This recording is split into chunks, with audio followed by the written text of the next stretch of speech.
High বন্ধুরা, ঘরে রান্না কবিতা চ্যানেলে আপনাকে স্বাগত। তো আজকে তো সারাদিন ধরে বৃষ্টি পড়ছে আর আমার বাড়ির সামনে তো জল জমে গেছে। তো তার জন্য আমি ভাবলাম যেহেতু একটু ঠান্ডা ঠান্ডা পড়েছে তাহলে স্ন্যাক্স হিসেবে কিছু বানানোই যাক। আর এমনিও বৃষ্টি পড়লে কিন্তু কিছু না কিছু কিন্তু খেতে ইচ্ছা করেই। তো আমি এখানে আজকে ডিমের টেবিল বানাবো ভেবেছিলাম। তো এখানে দেখুন আমি ভালো করে ডিমটা আর আলুটা সিদ্ধ করে নিয়েছি। এখানে ঘি দিয়েছি, আমি ঘি দিয়ে প্রিপারেশন করেছি।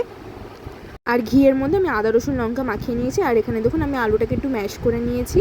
আর ওর মধ্যে দিয়ে দিয়েছি নুন, ধনিয়া গুঁড়ো, চিলি সস, টমেটো সস, আর যেটা ভেজেছিলাম ওইটা দিয়ে দিয়েছি। দিয়ে আমি একটুখানি ভালো করে মাখিয়ে নিয়ে ওর মধ্যে ময়দা দিয়ে দিলাম যাতে ওটা একটু শক্ত হয়। তারপর দেখুন আমি এখানে একটু একটা বাটিতে কর্নফ্লাওয়ার নিয়ে নিচ্ছি, দিয়ে দিচ্ছি ওর মধ্যে জল, ওটাকে ভালো করে গুলিয়ে নিচ্ছি।